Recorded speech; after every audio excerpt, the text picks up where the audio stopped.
Ça va, vous allez bien? Ouais, ça fait plaisir de vous voir. Qui c'est qui part en vacances cette semaine? Qui c'est qui va au ski? Est-ce que vous espérez avoir de la neige? Très haut.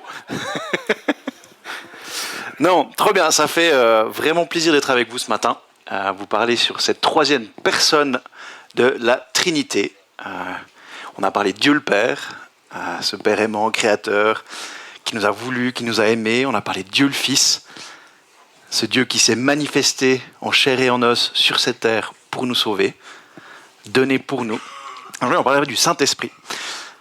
Je trouvais un peu intéressant, j'ai lu un livre qui s'appelle Dieu oublié. Dieu oublié, c'est un écrivain et pasteur qui s'appelle Francis Chan qui a écrit ce livre parce que c'est vrai que des fois le Saint-Esprit c'est un concept un tout petit peu moins clair que Jésus par exemple. Jésus, tout le monde est d'accord, il est allé sur la croix, il nous a sauvés, il a été sacrifié et ressuscité. Ça, au niveau des chrétiens, il n'y a personne qui n'est pas d'accord avec ça. Le Saint-Esprit, ça devient un tout petit peu plus... sujet à discussion. Et donc des fois, c'est un peu ce Dieu oublié.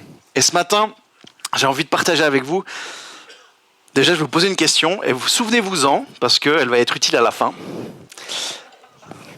Est-ce que tu es capable? Je vous pose juste ça. Essayez pas d'y répondre maintenant. Juste, ayez-la quelque part dans votre tête. Du coup, le Saint-Esprit, c'est quoi? Ou plutôt, c'est qui? C'est qui le Saint-Esprit? Et la Bible, on va commencer au tout début, presque au tout début, Genèse chapitre 1, verset 2. Donc, vous voyez, on est juste là. Et c'est vraiment, on va lire le verset 1. Au commencement, Dieu créa le ciel et la terre. Or la terre était alors informe et vide, les ténèbres couvraient l'abîme, et l'Esprit de Dieu planait au-dessus des eaux. L'Esprit de Dieu était là. Donc, cet Esprit de Dieu, c'est qui? C'est quoi? Qu'est-ce que ça implique? Et c'est un peu ça qu'on va essayer de répondre un tout petit peu au début. L'Esprit de Dieu. Le mot « esprit », ça vient d'un terme un peu suisse-allemand, enfin plutôt hébreu, mais ceux qui ont entendu l'hébreu... de l'hébreu, vous dites « il y a quand même un peu raclement de fond de gorge ». Ruach. Ruach. Vous voyez un petit peu les similarités? Rouri, ouais, on y est presque. Alors, on dit, hein, le suisse allemand, c'est la langue qu'on parlera au ciel, parce qu'il faut une éternité pour l'apprendre. Bref, commençons sérieusement. Donc, Ruach. C'est quoi Ruach? Qu'est-ce que ça veut dire? Ruach, c'est le mot qui veut dire vent. Souffle. Là, super. Comment est-ce que ça me parle de Dieu, de l'esprit? Et souvent, on parle de l'esprit comme un vent, comme un souffle, comme quelque chose qui est là, qui vient, qui nous entraîne. Et c'est intéressant parce que Ruach, dans la tradition juive, ou dans comment c'est expliqué, en fait, c'est pas simplement juste un vent. C'est quelque chose de vivant. C'est pas quelque chose de juste une énergie terrestre qui se passe, c'est la vie. Ruach, c'est le souffle de vie. C'est le même terme qui est utilisé dans la Genèse quand on lit excusez-moi, on va reprendre un petit peu. Donc, certaines choses que je veux dire, c'est que c'est ce souffle de vie. Et ça, comment est-ce qu'on le voit? C'est intéressant, on peut prendre par exemple Genèse 6 au verset 17, qui là parle du déluge. Puis je vais commencer à vous lire dans la Summer, et après on va peut-être changer de version. Et moi, je vais faire venir le déluge d'eau sur la terre pour détruire sous le ciel tout être animé de vie. Tout ce qui est sur la terre périra. Et après, je vais lire une autre version, la Louis II. Et moi, je vais faire venir le déluge d'eau sur la terre pour détruire toute chair ayant souffle de vie sous le ciel. Tout ce qui est sur la terre périra. Et là, animé et souffle, c'est le même terme, ruach. Donc il y a vraiment cette notion, c'est quelque chose de vivant. Quand Dieu crée l'homme et qui souffle la vie, c'est son esprit, c'est Ruach, qui est là. Donc il y a plusieurs utilisations qui se font dans l'Ancien Testament. Comme je dis, c'est le souffle qui peut être utilisé pour parler simplement de la vie d'un animal. La vie, l'animation, c'est le principe qui nous met en mouvement.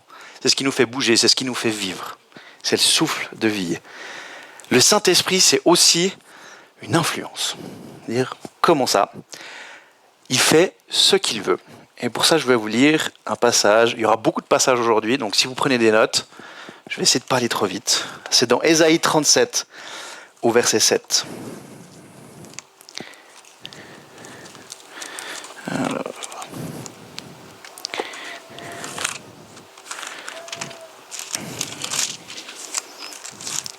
Ce roi va recevoir une certaine nouvelle. Là-dessus, je lui ferai prendre la décision de retourner dans son pays, ou je le ferai périr par les pays. Donc je le ferai, c'est Dieu qui parle par son esprit. Et il y a certains moments dans la Bible où l'esprit prend quelqu'un, va lui faire quelque chose, puis on ne sait pas trop ce qui se passe. Il y a des éléments un peu étranges où l'esprit vient simplement sur une personne, pas comme on l'entend aujourd'hui, où vraiment la personne perd presque sa capacité de, j'ai pas envie de dire réfléchir par elle-même, mais c'est l'esprit qui le contrôle pleinement. Et ça, on le voit des fois, 2-3 fois, dans l'Ancien Testament, il influence même un âne à parler. Étrange. Donc l'esprit, il fonctionne sous l'influence. Il peut être une disposition, une tendance, et utilisé aussi dans quelque chose qui pousse un homme à agir dans une certaine direction. Dans une direction de sagesse. Et ça, c'est dans Deutéronome qui nous parle de ça, qui donne la sagesse à Josué. Qui donne la sagesse à Josué pour guider son peuple, pour diriger son peuple. Il donne de l'habilité. Dans Exode 28, ça nous parle que l'esprit donne aux artistes son esprit pour être guidés dans la création du tabernacle. Donc, si vous êtes dans l'artistique, le Saint-Esprit peut aussi agir au travers de l'art. Et je trouve trop bien. Donc, c'est un souffle vital. Ça peut être une influence. C'est quelque chose qui nous guide, qui nous donne la sagesse, qui nous donne l'habilité. Ça peut être aussi de la jalousie dans certains cas. L'esprit est venu sur le pharaon, a durci son cœur, a donné de la jalousie des fois. Et un autre terme qu'on va reprendre un peu plus tard, c'est apporte la capacité d'accomplir une tâche spécifique. Et là, l'esprit vient, par exemple, dans... Est-ce que tout le monde a entendu parler de Joseph, Prince des rêves, magnifique film. Mais Joseph, qui est au service du pharaon, en fait, a cette capacité donnée par l'esprit d'interpréter les rêves. Et ça, c'est une capacité que donne l'esprit. L'esprit, c'est celui qui influence les prophètes.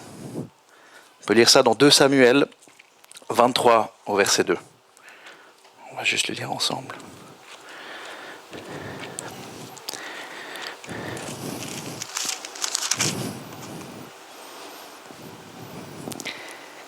L'Esprit de l'Éternel s'est exprimé par moi, ses paroles sont sur ma langue. Et là, c'est Samuel qui parle.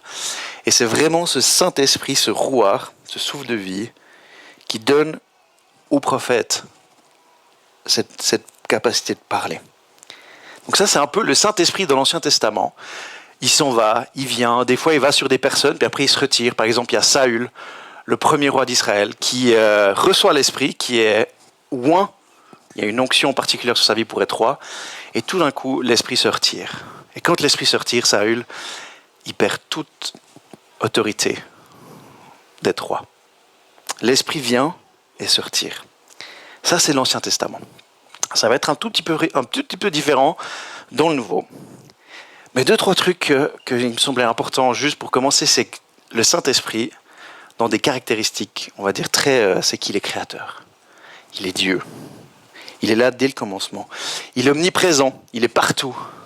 Comme nous dit le psaume 139, je ne peux pas m'éloigner loin de ta présence. Peu importe où je vais, il est toujours là. Il est omnipotent, il fait ce qu'il veut. Ça, c'est dans Zacharie 4, verset 6. Et il est omniscient, il sait toutes choses. 1 Corinthiens 2, verset 10. Le Saint-Esprit connaît même les pensées du cœur du Père. Parce que jusque-là, rouard, on est bon. Dans l'Ancien Testament, il est là. Il agit, il influence, il donne la vie, il parle au travers des prophètes, il agit comme il veut. Il va et il vient. Maintenant, dans le Nouveau Testament, qu'est-ce que ce roi? On parle plus hébreu. La Bible est écrite, le Nouveau Testament est écrit en grec, et du coup, on va nous trouver des autres mots qui veulent dire pneuma. Pneuma, qu'est-ce que ça vous fait penser à quoi, pneuma? l'air, poumon, et pneumatologie, enfin, on est dans la même racine. Pneuma, c'est aussi souffle, vent, respire. La plupart du temps, dans le Nouveau Testament, c'est vraiment utilisé pour représenter l'Esprit de Dieu. Et le Saint-Esprit vient comme pneuma, comme souffle de vie. Il est là, avec nous. Il y a un autre truc aussi que le Nouveau Testament nous dit, et ça je veux le lire, c'est dans Jean 14, au verset 16 à 17. Et moi, d'ailleurs tu l'as dit avant, ça tombait bien, et moi je prierai le Père et il vous donnera un autre consolateur, afin qu'il demeure éternellement avec vous. L'Esprit de vérité que le monde ne peut recevoir, parce qu'il ne le connaît point, mais vous le connaissez, car il demeure avec vous et il sera en vous. Il sera en vous. Consolateur, qu'est-ce que ça veut dire? C'est un terme où certains vont dire un avocat, un défenseur, ça dépend un peu les traductions. Le terme consolateur, c'est ce qui vient du mot grec parakletos, paraclète. On va pas faire de la raclette, on va faire de la fondue. Quelqu'un d'autre a eu la même idée que moi. Super, trop bien. Je ne suis pas tout seul. Parakletos, qu'est-ce que ça veut dire? C'est un terme légal dans la tradition grecque. C'est un avocat, c'est un défenseur, c'est quelqu'un qui, en fait, est notre témoin. Ce qui se passait, c'est qu'à l'époque, il y avait un juge, et le but du juge, c'était pas forcément... C'est le juge qui devait faire les investigations lui-même. C'est pas quelqu'un d'autre qui allait, un procureur, etc. Ça allait pas dans tous les sens. Et en fait, si moi je voulais me défendre, il me fallait un parakletos. J'avais besoin d'un témoin qui me connaît, qui est de bonne réputation. Voilà, merci. Qui peut témoigner pour moi comme quoi je suis innocent. Donc c'est ça, ce parakletos. Et c'est là que Jésus, en fait, nous dit, je vais vous donner un consolateur, un avocat. Et je trouve intéressant parce que la Bible, elle parle énormément, tu as parlé de racheter. On parle souvent de rédemption. Et il y a énormément de termes dans la Bible qui parlent de choses un peu légales, des termes super, c'est un peu trop carré. Mais c'est notre avocat, c'est notre témoin qui vient plaider pour nous. Et honnêtement, est-ce qu'il y a un meilleur défenseur que Dieu lui-même? Parce que Saint-Esprit est Dieu. Deuxièmement, le Saint-Esprit, il est représenté comme une puissance. Et là, c'est marqué dans Actes, au chapitre 1, verset 8. « Mais vous recevrez une puissance, le Saint-Esprit survenant sur vous, et vous serez mes témoins à Jérusalem, dans toute la Judée, dans la Samarie, et jusqu'aux extrémités de la terre. » Puissance. Ah, les évangéliques, on kiffe ça. Les charismatiques, ça fait péter la puissance, on aime, c'est les miracles et tout. Surtout quand je vais vous dire le mot grec, vous allez dire « Ah, trop bien, c'est de la dynamite. » Dynamis. Et ça, c'est le mot grec ce mot puissance. Et qu'est-ce que ça veut dire? C'est quelque chose de fort, c'est quelque chose de... Alors nous, on l'a traduit en français par dynamite, c'est de là que ça vient. Mais c'est pas tout à fait ça que ça veut dire. Ce dynamisme, c'est puissance, pouvoir accomplir des miracles. Et la racine de ce mot, c'est dynamai. Dynamai. Excusez-moi pour la prononciation, je ne suis pas bilingue grec et hébreu. Et dynamai, cette racine, qu'est-ce qu'elle veut dire? C'est rendre capable. C'est être capable. Et ce que Jésus il est en train de dire aux disciples, vous allez recevoir ce Saint-Esprit qui va vous rendre capable d'être mes témoins. Il ne leur disait pas forcément ça va péter dans tous les sens, il y aura des miracles, alors qu'il y en a eu plein. Je dis, je vais vous rendre capable. C'est tout ce que vous avez besoin, d'être capable.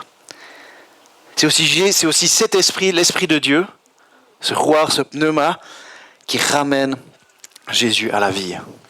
Et ça, c'est dans Romains qu'on peut le voir, dans Romains 8, au verset 11. « Et si l'Esprit de celui qui a ressuscité Jésus d'entre les morts habite en vous, celui-ci qui a ressuscité Christ d'entre les morts rendra aussi la vie à votre corps mortel par son Esprit qui habite en vous. » Et souvent, on parle du terme le temple du Saint-Esprit. Qu'est-ce que c'est? Et la Bible nous parle qu'on est le temple du Saint-Esprit. Et je trouve intéressant parce qu'il y avait déjà un temple à l'époque. Il y avait un temple à Jérusalem, il y avait le lieu le Saint des Saints, le lieu où là, c'est intéressant, ce qui résidait là-dedans, c'était pas l'Esprit de Dieu, c'était la présence, Shekinah. C'était un terme qui était différent. La Shekinah, c'est pas Dieu, c'est sa présence qui est sur terre. Mais Ruach, Pneuma, c'est son esprit. Et je trouve trop bien de dire qu'en fait, Jésus, il dit, attends, le temple, à un moment donné, il dit, je vais le détruire, en 3 jours, je vais le construire. La Shekinah, la présence, c'est top, c'est bien. Mais je pense qu'il y a quelque chose de mieux. C'est moi qui habite en toi directement. Et ça nous donne un accès direct avec Dieu. On est en communion avec lui. Comme on a dit, le Saint-Esprit, c'est une personne. C'est pas, on pourrait vite être rempli de l'esprit, la puissance de l'esprit, ça coule de l'esprit. On utilise plein de termes qui pourraient plutôt parler d'un truc mystique, un peu qui, on ne sait pas trop où ça se pose. Et pourtant, la Bible nous parle plutôt et c'est des termes bibliques, mais c'est aussi plutôt, la Bible nous dit que l'esprit peut être attristé, peut être en colère, dans la joie. Il communique avec nous. Et ça, c'est vraiment des termes d'un individu. C'est pas juste quelque chose comme un liquide, quelque chose qui n'est pas une personne. Excusez-moi. Et Jésus, cet esprit, on voit qu'il agit à plusieurs moments donnés dans le Nouveau Testament. D'abord, il y a Matthieu 3, versets 16 à 17. « Dès que Jésus eut été baptisé, il sortit de l'eau, et voici les cieux s'ouvrirent, et il vit l'Esprit de Dieu descendre comme une colombe et venir sur lui. Et voici une voix fit entendre des cieux ces paroles. Celui-ci est mon Fils bien-aimé, en qui j'ai mis toute mon affection. » Et je trouve trop bien parce que, en fait, on lit Jésus, on a entendu la semaine passée tous les miracles qu'il a fait. Il a guéri des malades, il a délivré les captifs, il a ressuscité des morts. Mais Jésus a fait tout ça que après avoir reçu l'Esprit de Dieu. C'est un peu compliqué, je trouve, parce qu'attends, Jésus est Dieu, mais il reçoit Dieu en lui. Ça marche comment tout ça ? Soyons honnêtes, la Trinité, comment ça fonctionne ? Il y a plein de gens qui ont essayé de l'expliquer. Mais je crois qu'il y a des mystères dans la Bible qu'on n'a pas besoin de comprendre. Et c'est peut-être mais je crois que c'est juste de dire, mais en fait, Dieu, Jésus, c'est notre exemple. Il s'est fait chair, il s'est fait homme, pleinement homme, pour nous montrer un exemple. Et je pense peut-être une partie que Jésus a dû recevoir l'Esprit, c'est en fait, je vous montre un exemple là. C'est avec l'Esprit que vous accomplirez ces choses. C'est avec l'Esprit. Deuxièmement, on voit l'Esprit qui agit, une première fois qu'on le voit qui n'est pas dans Jésus, c'est dans les Actes de nouveau. Au chapitre 2, versets 1 à 4. Le jour de la Pentecôte, ils étaient tous ensemble dans le même lieu. Tout d'un coup, il vint du ciel un bruit comme celui d'un vent impétueux, et il remplit toute la maison où ils étaient assis. Des langues semblables à des langues de feu leur apparurent, séparées les unes des autres, et se posèrent sur chacun d'eux. Et ils furent tous remplis du Saint-Esprit et se mirent à parler en d'autres langues, selon que l'Esprit leur donnait de s'exprimer. Donc de nouveau, pneuma, ce Saint-Esprit, Dieu qui vient en eux. Dieu qui vient en eux. Et c'est à partir de ce moment-là que les disciples commencent leur ministère, les apôtres, c'est à partir de là qu'il y a tout qui commence, que l'Église se construit. Et puis comme je dis, il y a quelques petites différences entre, il y a ce Ruach qu'on trouve dans le Saint-Esprit, ce Dieu qui agit, ce souffle de vie, et ce pneuma. Donc dans l'Ancien Testament, c'est vraiment l'Esprit qui descend pour certaines tâches. Il vient mettre l'onction sur un roi, sur un prophète, sur un juge. Il donne certains éléments spécifiques à certaines personnes pour servir Israël, son peuple. Dans le Nouveau Testament, et puis déjà, ce que je trouve super, c'est que déjà dans l'Ancien Testament, il promet déjà que en fait, l'Esprit, dans la nouvelle alliance qu'on a avec Jésus, il va le mettre définitivement. Et ça, c'est dans Ésaïe 59 au verset 21. « Voici mon alliance avec eux, dit l'Éternel, mon esprit qui repose sur toi, et mes paroles que j'ai mis dans ta bouche ne se retireront point de ta bouche, ni de la bouche de tes enfants, ni de la bouche des enfants de tes enfants, dit l'Éternel, dès maintenant et à jamais. » Et je trouve trop bien déjà de voir que dans l'Ancien Testament, il y a déjà une promesse de cette nouvelle alliance. D'ailleurs, Ésaïe, ça parle énormément de prophéties messianiques, ça parle de Jésus à fond. Donc si d'un coup vous voulez avoir des similarités, ça vaut la peine d'aller creuser un peu ça. Mais c'est une promesse que Dieu dit à Israël, Jésus, votre sauveur, votre Messie, mon esprit que je lui ai donné, vous l'aurez. Et les enfants de vos enfants, et les enfants de vos enfants, et à jamais. Puis je dis Israël, mais on est aussi héritier de la promesse. Ça, c'est clair. Et comme j'ai dit avant, ce que je trouve trop bien, c'est que désormais, on est le temple du Saint-Esprit. Et c'est pas juste quelque chose qui vient et qui part. Il est en nous à chaque instant. Ce souffle de vie. Ce souffle de vie.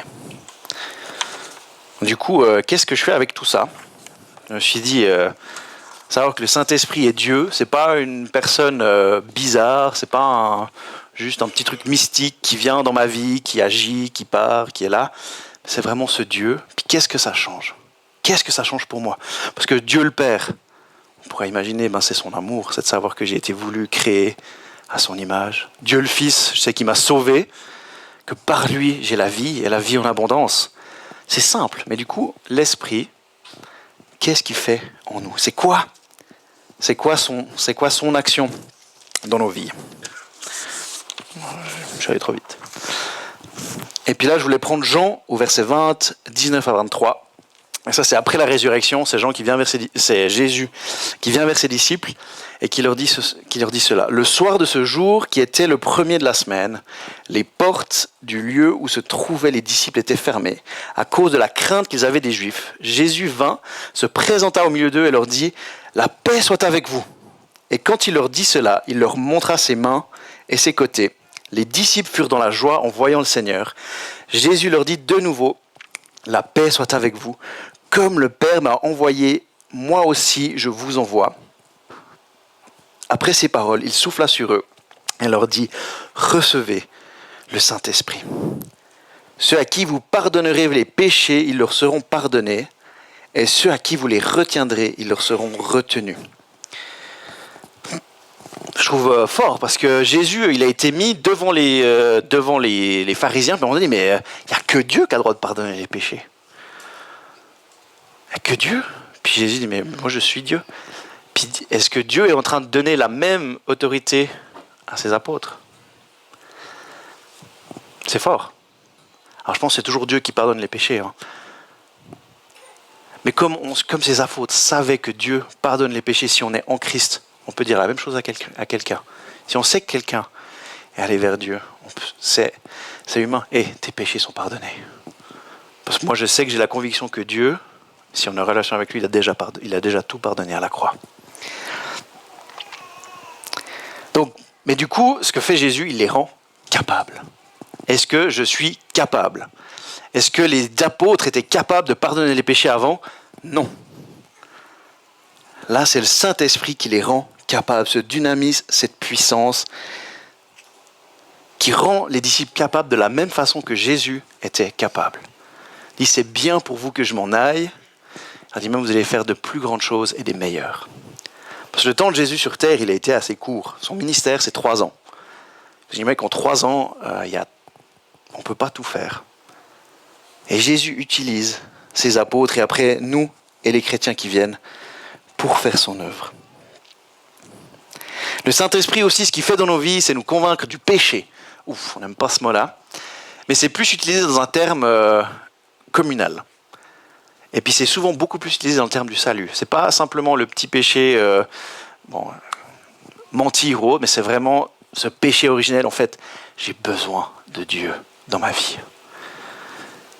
C'est souvent utilisé, mais en fait, j'ai besoin de lui. Et sans lui, je suis incapable. Je ne peux pas me sauver moi-même. J'ai besoin de Dieu, de Jésus. Et je trouve trop bien, du coup, on a vu cette action du Saint-Esprit, ça a rendu les prophètes capables, ils n'auraient rien fait sans l'Esprit. Les apôtres sont pleinement rentrés dans leur ministère grâce à l'Esprit. Moïse, Jacob, Josué, ça n'aurait pas été les leaders du peuple d'Israël sans l'onction de Dieu, sans l'Esprit, sans ce rouard, ce souffle de vie qui leur a permis d'avancer. Jésus, lui, il a commencé son ministère que après avoir reçu l'Esprit. Que après ça.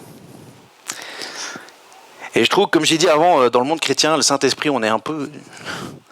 Il y a les pentecôtistes qui sont à fond shabababa. Si vous n'avez pas le parler en langue, vous n'avez pas le Saint-Esprit. C'est, on va dire les extrémistes. Puis après, il y a les autres. Non, le Saint-Esprit, ça s'est complètement arrêté le jour où le dernier des apôtres est mort. Ce qu'on appelle des cessationnistes. Puis après, il y a les continuationnistes. Pouf, c'est dur à dire. En anglais, mouthful. Là, ça a un peu la bouche pleine. Voilà. Donc il y a ces deux spectrums. Et puis des fois, on est vraiment à se taper, excusez-moi, mais à se taper dessus pour ah non, moi c'est pas comme ça, puis c'est pas comme ça, puis là. Et est-ce que Dieu a encore envie d'agir aujourd'hui? Oui. Est-ce que le rôle du Saint-Esprit, c'est encore nous convaincre qu'on a besoin de Dieu? Oui. Du coup, est-ce qu'on a encore besoin de son action aujourd'hui? Oui. Et c'est pas une option. C'est pas une option. C'est pas quelque chose qui peut ou dans notre vie chrétienne on peut mettre de côté. D'avoir le Saint-Esprit en nous. Mais du coup, est-ce qu'on est baptisé du Saint-Esprit le jour où on donne notre vie à Dieu? Est-ce qu'on est baptisé du Saint-Esprit le jour où on fait se baptiser dans l'eau? Est-ce qu'on est baptisé du Saint-Esprit quand on le demande? De nouveau, problème chez les chrétiens, on n'est pas tous d'accord. Mais honnêtement, qu'est-ce qu'on perd à lui demander son action dans nos vies et sa présence et sa plénitude? Peu importe si c'est avant, après. Dans les actes, il y a des fois des gens qui reçoivent le Saint-Esprit avant d'être baptisés d'eau, puis des fois après. Comme ça, on ne peut pas faire de généralité. Est-ce qu'on a besoin de parler en langue pour avoir reçu le Saint-Esprit? Non. La patience, la joie, le fruit de l'Esprit, c'est aussi le Saint-Esprit en action, qui est contre notre chair.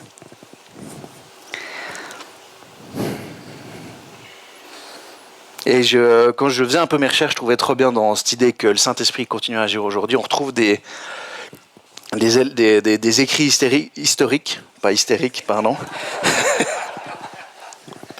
que certains ont peut-être pensé des hystériques, mais je suis sûr que certaines personnes remplies du Saint-Esprit ont déjà été nommées hystériques. C'est probablement toujours le cas. C'est Irénée de Lyon, qui était un des pères de la foi, presque. Enfin, c'était un des tout premiers théologiens. On dit même que c'est peut-être le premier théologien, et qui a écrit dans des écrits vers l'an 180 que dans l'Église, il y avait encore l'action de l'Esprit. Il voyait des démons, des gens être délivrés. Il voyait des gens être guéris, et il même écrit qu'il y avait des morts qui ressuscitaient. Et ça, c'était après les apôtres, après Jésus, après la période de la Bible. Donc l'action du Saint-Esprit, elle est toujours là. Et je pense que des fois, dans notre vie chrétienne, dans nos églises, on est prudent.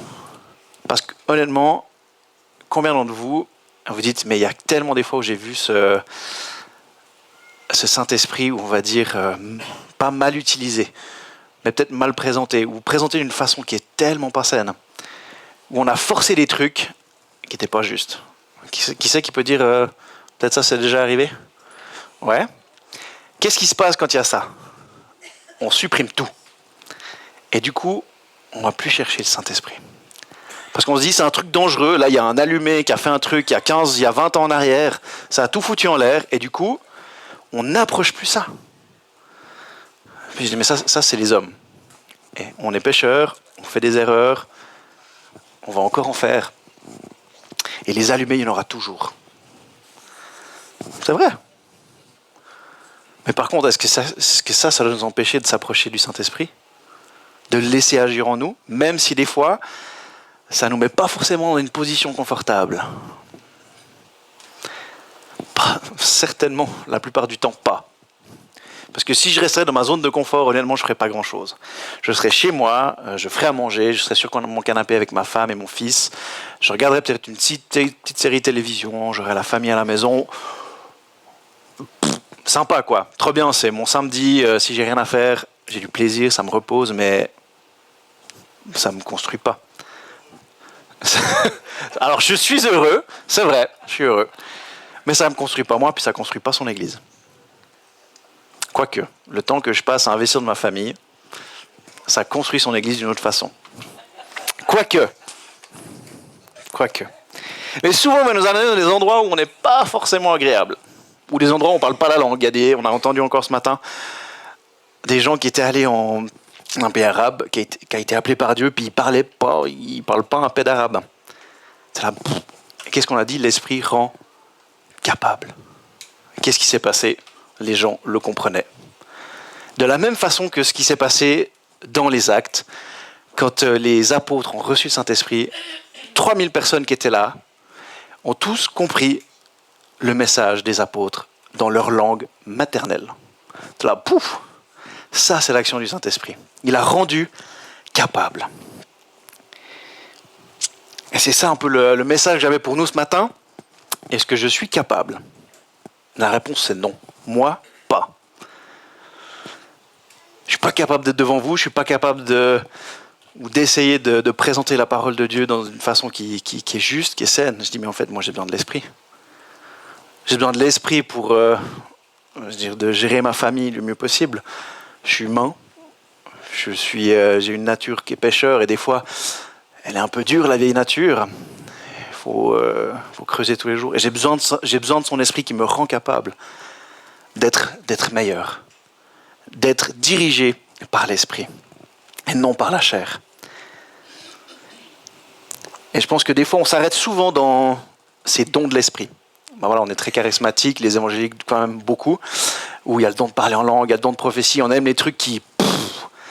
Dynamis, ça pète, il y a du miracle, là, c'est bon. Puis, mais l'esprit, il agit de tellement de façons différentes. Et comme on a dit, le fruit de l'esprit qui travaille notre caractère. Et des fois, c'est... faire des miracles, pas de problème. Par contre, se faire remettre à l'ordre par Dieu sur notre caractère, c'est moins cool. Ça vient nous chercher. Et pourtant, c'est le même esprit qui fait les deux.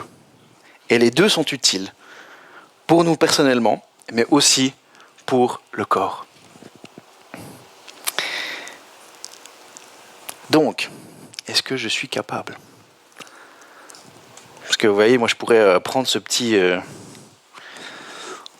vase, le vider, je donne un peu d'amour, je donne un peu d'aide à ceux qui m'entourent.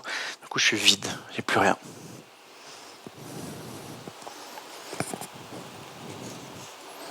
J'ai plus rien.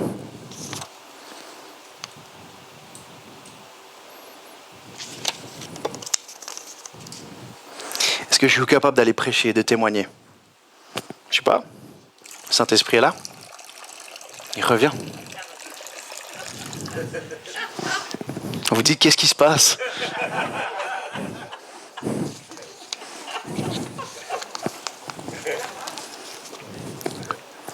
Est-ce que je suis capable, je ne sais pas, d'aller peut-être dans cet endroit où Dieu m'appelle? Certains d'entre vous, vous êtes appelés à la mission, peut-être en Suisse ou dans un autre pays. D'un coup, le Saint-Esprit est là.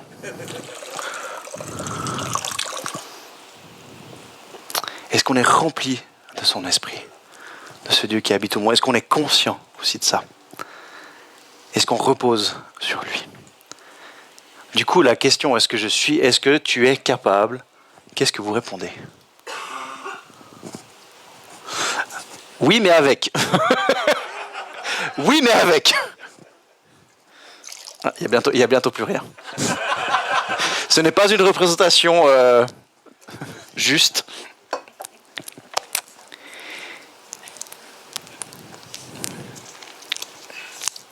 Et du coup, moi je voulais simplement qu'on finisse par... qu'on se mette devant Dieu. Est-ce que la louange peut revenir volontiers?